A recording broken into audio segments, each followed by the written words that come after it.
pour l'instant, donc j'en suis à 11 articles de disciplines différentes, je sais pas, la psychologie, géographie, philosophie, enfin, et qui travaillent, enfin des articles en tout cas, qui concernent tous les jeunes de banlieue. Donc c'est un travail en cours, parce que là par exemple certains graphiques datent d'hier soir, donc bon, mais en tout cas c'est pour le montrer, et puis parce que bon, j'ai par principe de toujours présenter des choses en cours. Donc cette détermination, par exemple, j'ai essayé de la représenter graphiquement, alors à gauche dans la presse et à droite dans le corpus scientifique. Donc il n'y a pas besoin de tout regarder, je vais vous juste, enfin, à mon avis, les deux différences qui sont intéressantes.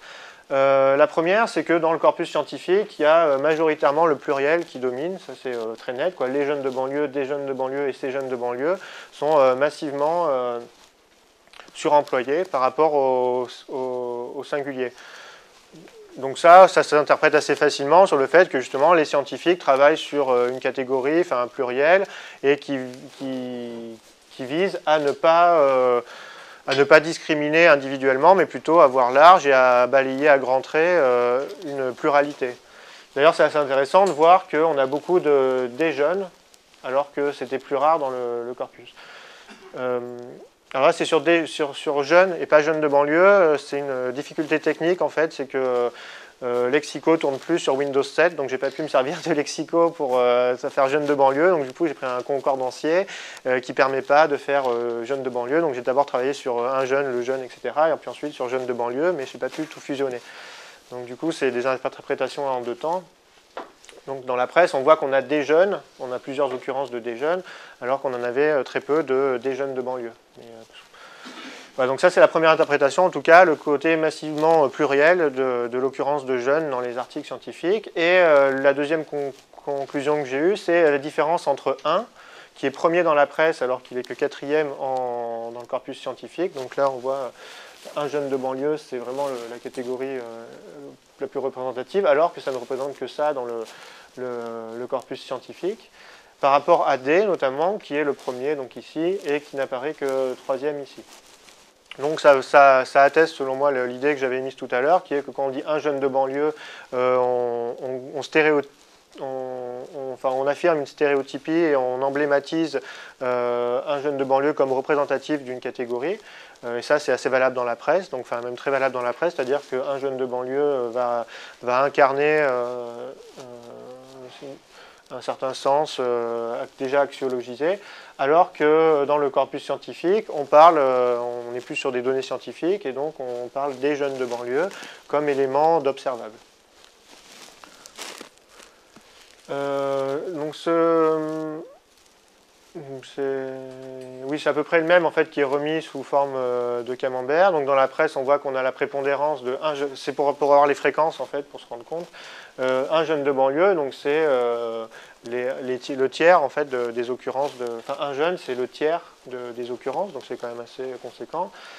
Alors que dans le corpus scientifique, on a des jeunes qui fait tout ça, et si on rejoint les jeunes aussi et ces jeunes, c'est-à-dire qu'on a globalement le pluriel fait 80% à peu près du corpus. C'est-à-dire qu'on ne parle jamais dans le corpus scientifique d'un jeune particulier, quasiment, mais toujours des jeunes au pluriel. Donc ça, c'est quand même assez intéressant par rapport au corpus de presse, où on peut discriminer plus précisément. Et donc enfin, au niveau des syntagmes, j'ai représenté, donc ça c'est lourd à lire, c'est pareil, je vais vous le commenter, sur jeunes de banlieue, jeunes des banlieues, jeunes banlieusards, jeunes de cité, jeunes des cités, que jeunes soit au singulier ou au pluriel. Et donc ce qui est vraiment massivement remarquable, c'est pour ça que je l'ai mis, c'est que dans la presse, on a quasiment les 3/4 des usages qui sont jeunes de banlieue au singulier, alors que dans le corpus scientifique, on a jeunes au pluriel de banlieue, et on a même l'absence totale de jeunes de banlieue au singulier. Donc c'est-à-dire que dans un corpus, on a quasiment les 3/4 de jeunes de banlieue au singulier, et dans l'autre, on a presque les 3/4 de jeunes de banlieue au pluriel. Donc ça va aussi dans ce qui a été dit tout à l'heure, c'est-à-dire que la presse, peut-être un côté fait divers ou factuel qui va justement pointer un élément, mais comme on a vu avec la détermination que c'est souvent un déterminant indéfini, du coup c'est une détermination mais en même temps qui est assez floue, assez vague et du coup directement stéréotypique, alors que dans le corpus scientifique, on va s'intéresser à la pluralité de l'objet, de l'observable, et on va les décrire non pas de manière catégorielle, mais plutôt de manière plurielle et plus souple. D'ailleurs, dans le corpus scientifique, ensuite, ce qui suit, c'est Jeunes des quartiers, par exemple, qui est assez rare dans l'autre, et qui est le deuxième Jeunes des quartiers, voilà celui-là. Alors qu'il est, enfin, il est à peine on peut à peine le distinguer dans l'autre, alors qu'ici, voilà. Donc c'est assez quand même emblématique du fait que ce soit vraiment largement pluriel dans le corpus scientifique. Donc pour jeunes de banlieue, on n'a pas de statut sémiotique fixe, puisqu'on a des divergences à la fois à l'intérieur du corpus et à la fois entre les corpus. On a des processus de sémiotisation qui sont liés aux dynamiques discursives, génériques et textuelles. Donc à la fois quand on change de discours, discours scientifique, discours de presse, on change de sémiotisation. Au niveau du genre, donc ça serait à voir, mais ça, bon, déjà intuitivement, et puis en prenant quelques articles, ça se voit assez bien. Par exemple, si on considère, je sais pas moi, l'article de faits divers ou la chronique ou l'éditorial, par exemple, on ne va pas avoir les mêmes processus. Et évidemment textuel, c'est-à-dire qu'on a des configurations textuelles qui varient et qui sémiotisent différemment le jeune de banlieue. Et donc on a une portée des dimensions linguistiques du syntagme, donc ce que j'essayais de montrer au début entre les stéréotypes liés à jeunes et les stéréotypes liés à banlieue, qui vont jouer diversement selon ces dynamiques. Donc pour conclure, je vais reprendre juste ces 3 points. Donc pas de statut sémiotique fixe, donc on a un caractère argumentatif et non référentiel du syntagme. La sémiotisation de la banlieue comme espace géographique et social s'ancre dans une entre imaginaire, stéréotype et perception de la réalité urbaine et sociale.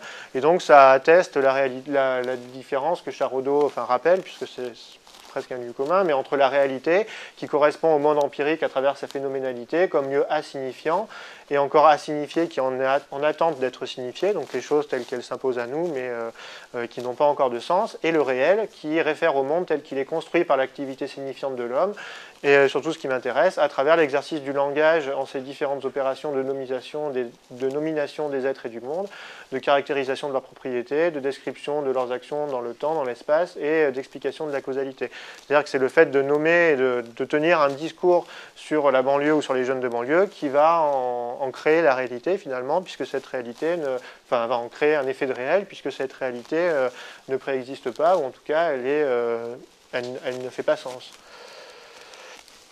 Donc pour rejoindre aussi ce que disait Aquatis 1997, la catégorie jeune de banlieue n'est donc pas une catégorie objective, elle se fait et se défait sans cesse, mais reste pertinente tant que les acteurs lui reconnaissent une valeur explicative de ce qu'ils vivent. C'est bien un ensemble de perceptions et d'affects tout autant que de conditions sociales et matérielles qui font de l'objet jeune de banlieue. Donc c'est vraiment en phase avec la manière dont on perçoit la réalité sociale et telle qu'on la dénomme. Donc au niveau des processus de sémiotisation, il me reste 2 minutes, 1 minute, 2 minutes. Donc j'ai juste repris pour Peirce, comme Armango 2007 par exemple le rappelle, l'homme pense par signe, donc la pensée serait signe.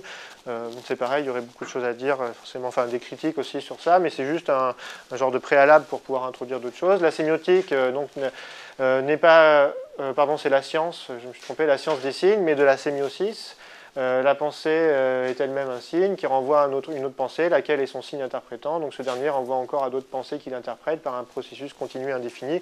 Donc c'est le principe de la sémiotique persienne. Il n'y a pas de, ça n'a pas d'intérêt tout de suite particulièrement, mais c'est surtout qui définit justement le signe de manière triadique. Un signe était quelque chose qui tient lieu pour quelqu'un de quelque chose sous quelque rapport ou à quelques titres. Donc il s'adresse à quelqu'un, il crée dans l'esprit de cette personne un signe équivalent, et le signe qu'il crée, je l'appelle interprétant du premier signe.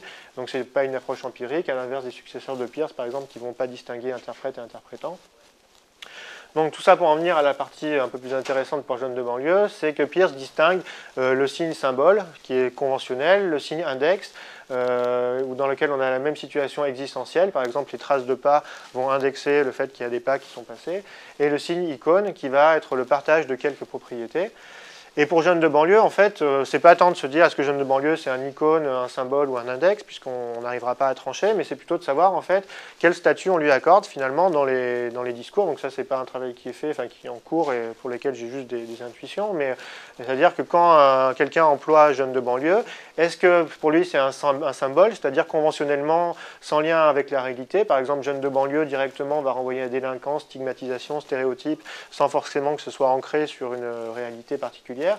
Est-ce que c'est un index? Est-ce qu'il réfère à une réalité dont il nous informe? Donc est-ce que jeune de banlieue va être la trace d'une réalité, par exemple, sur la violence, les émeutes, etc. Ou est-ce que c'est un icône, c'est-à-dire par le partage de propriété, un objet qui peut ne pas exister? Un icône, ça réfère à quelque chose qui n'a pas forcément une réalité tangible. Insécurité, par exemple, Miliné a fait une thèse sur le mot insécurité, donc elle a montré qu'à certaines insécurités, c'est quelque chose de purement discursif qui ne correspondait pas forcément à une réalité informationnelle, ou des zones de non-droit, par exemple. Est-ce que c'est des choses qui existent? Donc pas forcément, ou pas forcément selon ses usages en tout cas. Donc c'est-à-dire, on peut se demander, ça c'est un travail qui est à faire, quel statut on accorde au syntagme jeune de banlieue et comment on le fait fonctionner. Est-ce qu'on le fait fonctionner plutôt comme un symbole, plutôt comme un index? Si la séquence préexiste, c'est le discours qui va lui donner un sens particulier. Et si jeune de banlieue donc, a pu référer initialement à des personnes appartenant à une certaine classe d'âge, les jeunes qui vivent dans une zone urbanisée située autour de la ville-centre, c'est l'usage en discours qui va faire de ce syntagme une formule, c'est-à-dire en lien avec une stéréotypie largement négative.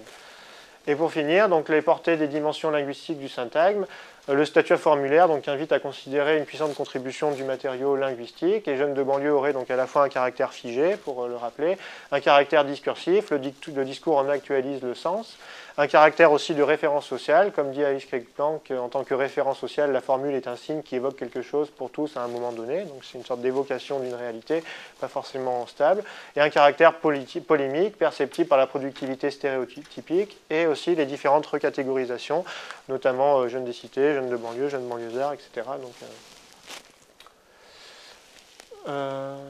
voilà, donc on l'a vu, une productivité stéréotypique, coupable, délinquance, diplôme, etc. Donc une large stéréotypie différente, de nombreuses recatégorisations des cités, des quartiers, une variabilité des dénominations exactes aussi des banlieues, banlieues au pluriel, au singulier. Donc il y a un certain nombre de flottements qui ne sont pas anodins aussi sémantiquement, entre jeunes de banlieue et jeunes des banlieues. Les jeunes au singulier, ou banlieue au singulier, banlieue au pluriel, et aussi une disparité des corpus qui atteste bien qu'on a des processus de sémiotisation qui sont particuliers à chaque prise de parole, et non pas quelque chose d'homogène et donc de simplement descriptif. Voilà, donc ça c'est les références que j'ai citées. Merci.